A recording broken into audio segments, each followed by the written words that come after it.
legacies of the great Augustine.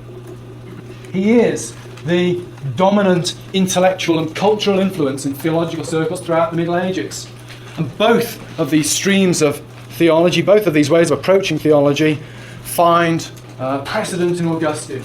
Obviously, in his anti-Pelagian writings on predestination, in his writings on the City of God, in his writings on the Trinity, one finds massive precedent for later, what we call speculative theology.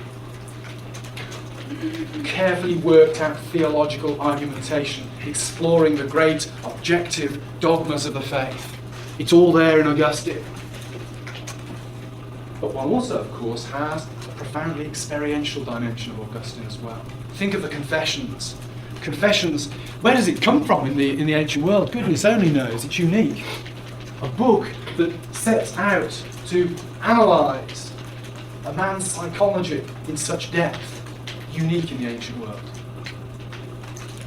This guy from North Africa seems to almost come from nowhere on the psychological front and writes this book, describes his path to conversion and deals with the inner psychology of a human being in a way that had never been done before and perhaps wasn't to be done again for 1,000 years.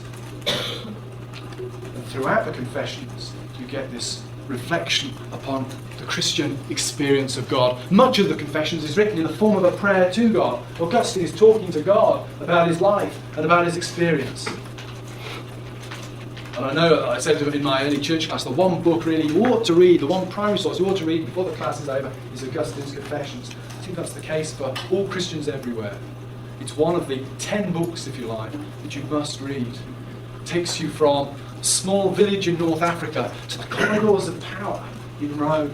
It's a wonderful story, and it's an amazing analysis of an individual's experience of God. So, at the background to the two schools of thought, you have Augustine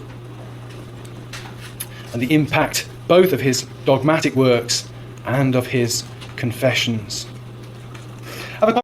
Yeah. Thank you. Well, you could start with Augustine. We'll start with Augustine. And Calvin was a avid reader of Augustine, and there are ways in which the Reformation disagreed with Augustine.